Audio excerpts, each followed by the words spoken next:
Oi pessoal, meu nome é Cláudia Gindre, eu sou psicóloga, psicanalista e durante os últimos 34 anos eu estive trabalhando com educação em escolas e é a partir desse lugar que eu venho conversar um pouquinho com vocês hoje. Vocês já pararam para pensar quais são os impasses que os professores vivem hoje trabalhando nas escolas? Pois é para pensar sobre isso, sob o olhar da psicanálise, que eu vim conversar com vocês. Lembrando, ativem as notificações, se inscrevam nesse canal e ativem também seu álcool gel, sua máscara e lembrem-se, vacinas salvam vidas. Vamos para o vídeo? Para falar sobre os impasses dos professores sob o olhar da psicanálise, eu começo com vocês hoje contando uma história. Um homem estava na sua casa e queria pendurar um quadro. O prego ele já tinha, só faltava o martelo. O vizinho possuía um e o nosso homem resolveu ir até lá pedi-lo emprestado. Mas ficou em dúvida. E se o vizinho não quiser me emprestar o martelo? Ontem ele me cumprimentou meio secamente, talvez estivesse com pressa, mas isso devia ser só uma desculpa. Ele deve ter alguma coisa contra mim. Mas por quê? Eu não fiz nada. Ele deve estar imaginando coisas. Se alguém quisesse pedir emprestado alguma ferramenta minha, eu emprestaria imediatamente. Por que ele não quer me emprestar o martelo? Como é que alguém pode recusar um simples favor desses a um semelhante? Gente dessa laia só complica a nossa vida. Na certa, ele imagina que eu dependo dele só porque ele tem um martelo e eu não tenho. Mas agora chega! Assim, ele correu até o apartamento do vizinho, tocou a campainha, o vizinho abriu a porta. Mas antes que ele pudesse dizer qualquer coisa, mesmo bom dia, o homem berrou: "Pode ficar com seu martelo, seu imbecil." Essa é a nossa história e ela parece bastante simples, não é? Mas eu sou capaz de fazer através dela várias analogias com o ato de educar. Entretanto, o que me interessa aqui é a noção de que em educação sabemos o que estamos falando ou fazendo, mas jamais aquilo que o outro está escutando ou sentindo a partir das nossas falas. Isso porque educar implica viver todos os impasses e os mistérios da relação com o outro. Cada vez que você se dirige a alguém no ato educativo, você deve considerar as suas palavras, mas também os efeitos que elas têm sobre os outros. Sendo assim, como nós dimensionamos a abrangência do ato de educar?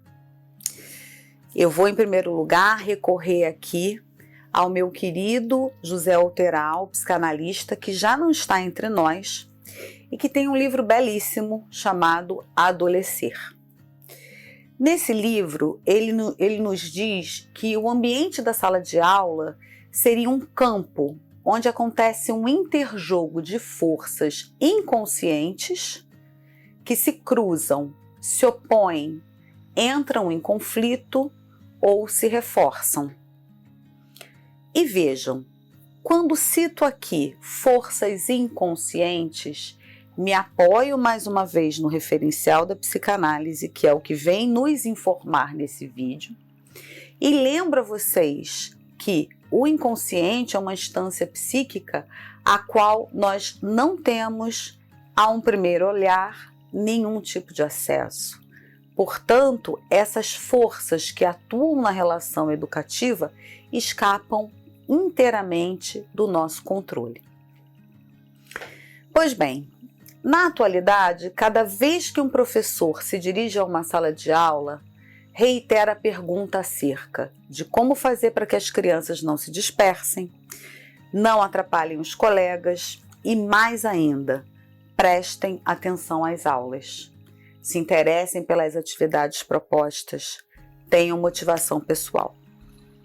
citando um outro psicanalista, Joel Birman, no livro Mal-Estar na Atualidade, ele afirma: foi pela escuta cuidadosa da histeria que Freud pôde compreender o que existia de volúpia nas dores lancinantes do sofrimento humano. E veja que quando ele cita Freud nesse momento, ele fala das suas primeiras experiências com as mulheres que apresentavam sintomas conversivos e eram à época conhecidas como histéricas, e que deram origem a todo um conjunto de pesquisas que veio nos trazer o campo da psicanálise, que é uma das chaves de leitura, de conhecimento acerca do mundo que nós vivemos. E Joel Birman continua: pela escuta cuidadosa dos sintomas presentes no mal-estar na sala de aula por parte dos professores, é que penso que algumas fronteiras são possíveis entre a psicanálise e a educação, porque, ainda de acordo com o Birman, a subjetividade é inequivocamente uma das matérias-primas do campo da educação, sendo em torno dela que os operadores e as engrenagens desse campo giram com suas práticas e seus propósitos. O instrumento da escuta envolve não só o sentido de ouvir, mas o de fazer uma leitura subjetiva da linguagem apresentada pelo sujeito que está sendo escutado. O próprio Freud nos ensinou que somente alguém que possa sondar as mentes das crianças será capaz de educá-las, e nós, pessoas adultas, não podemos entender as crianças porque não mais entendemos a nossa própria infância.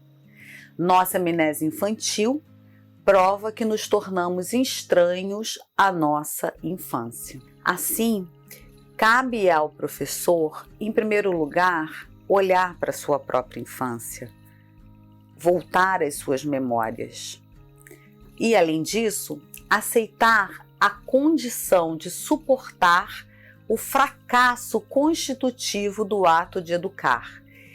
Mas o que exatamente significa isso? Vejam, o princípio educativo tradicional pressupõe a existência de alguém que ensina e alguém que deve ser ensinado. Ocorre que não é exatamente assim que se dá a experiência de aprender algo. Existe uma dimensão que exige exatamente que sejamos capazes de suportar o fato de que o outro é, em certa medida, ineducável. Para que um ser humano se torne sujeito, é necessário que ele suporte a separação afetiva de sua mãe ou dos seus cuidadores nos anos iniciais da sua vida. Essa separação também pode ser vislumbrada na relação do professor ou do educador com o seu aluno. É preciso que o professor provoque esse corte simbólico, através do qual o aluno pode romper com conhecimentos adquiridos previamente e buscar novos conhecimentos a serem construídos. O educador, desse modo, tem que descobrir-se como mediador do conhecimento e a possibilidade de significação desse conhecimento que, pelo aluno, passa pela via da linguagem e da fala e dos seus afetos. Aprender é sempre aprender com alguém. Por isso, na relação professor-aluno, diversos outros da história de cada um estão implicados. Da história individual de cada aluno, mas também da história individual de cada professor. E isso é muito importante. Ter clareza disso faz toda a diferença no ato educativo.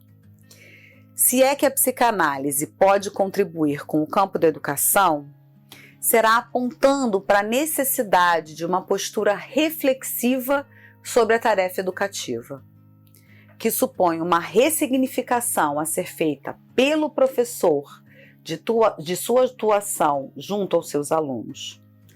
A tarefa de educar é impossível, segundo Freud, pois a abrangência do ato de educar por parte do professor é impossível de ser dimensionada na sua totalidade perante seu aluno. É na relação assimétrica do professor com o seu aluno que se produz, na diferença entre ambos, o conhecimento. Existe entre professor e aluno uma diferença em termos de experiência pessoal, em termos de trajetória, em termos de quantidade de conhecimento que foi produzido até aquele momento da sua vida. E é exatamente no encontro com essas diferenças que um novo conhecimento é capaz de ser gerado. É mais uma vez José Alteral que nos traz uma metáfora muito significativa. Ele pensa a educação como um cubo. A ideia do cubo se encaixa perfeitamente ao que eu venho falando até aqui.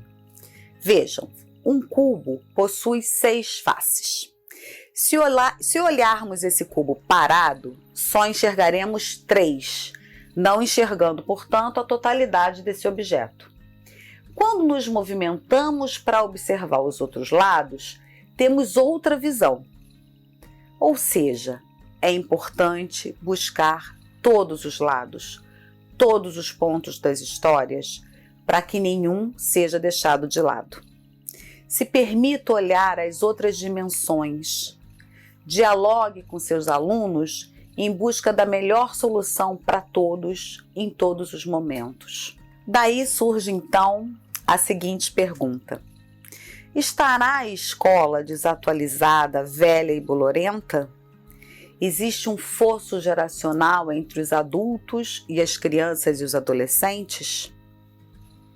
Vejam, o fato da psicanálise se oferecer como um importante fundante do instrumento de escuta é que nos possibilita, muitas vezes, contribuir para a leitura do mal-estar vivido pelo professor na sala de aula em relação ao ato educativo da atualidade. Pensando nos nossos estudantes, a primeira e por isso mais intensa relação de um bebê com o mundo em que nasce se dá através de um outro que o pré-existe, existe antes dele, que faz dele um objeto privilegiado de seus interesses e influencia o bebê de tal forma que ele será necessariamente produto da relação entre ambos, o outro e ele mesmo. Se o outro existe antes do sujeito, ele também engendra esse sujeito. O primeiro outro para o bebê necessariamente são os pais ou os seus substitutos. Mas essa relação ganha um novo contorno quando a criança inicia sua vida escolar. Até então, em seu processo de socialização primária, os seus pais representavam a fonte e o destino das suas relações. Ao ingressar na escola, essa mesma criança enfrenta o desafio da convivência com um outro que não lhe é familiar. E essa convivência traz, como qualquer outra, vários desafios. Portanto, a nossa tarefa enquanto educadores é transformar as majestades, Sua Majestade Bebê, que nós recebemos das famílias em cidadãos. E estamos daí diante de um enorme desafio, concordam? Vejam, Cortella nos diz que nos últimos 20 anos, uma criança dos centros urbanos, a partir dos 2 anos de idade, assiste em média 3 horas diárias de televisão, o que resulta em mais de 1.000 horas como espectadora durante um ano. Ao chegar aos 7 anos, ela já assistiu a mais de 5.000 horas de programação televisiva. Há um outro corpo docente, não escolar, com uma estupenda e eficaz ascendência sobre as crianças e os jovens. É exatamente por isso que hoje nós trabalhamos com uma geração de educandos muito diferente do que existia antes da expansão das mídias e da internet. E isso é especialmente desafiador. Para encerrar, eu gostaria de lembrar de um livro de 1986, escrito pelo filósofo Félix Guattari e pela professora Sueli Rolnick, da PUC de São Paulo. O nome do livro é Micropolítica, Cartografias do Desejo. A uma certa altura, eles nos lembram do que é ser um trabalhador social. E aqui eu trago essa noção aproximando o professor dessa função de trabalhador social. Eles dizem: aquilo que se convencionou chamar de trabalhador social atua de alguma maneira na produção da subjetividade. Eles se encontram numa encruzilhada política e micropolítica fundamental.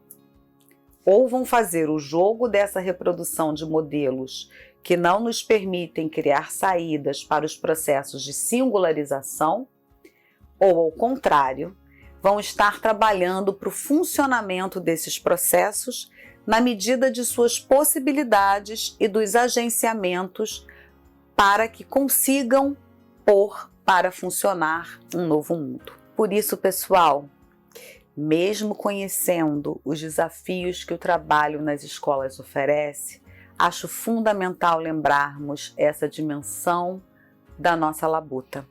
Quer sejamos professores nas escolas, quer sejamos psicólogos, temos uma responsabilidade que, além do nosso fazer, aponta para a utopia de vivermos em um mundo onde sujeitos possam afirmar uma posição ética e questionadora diante dele.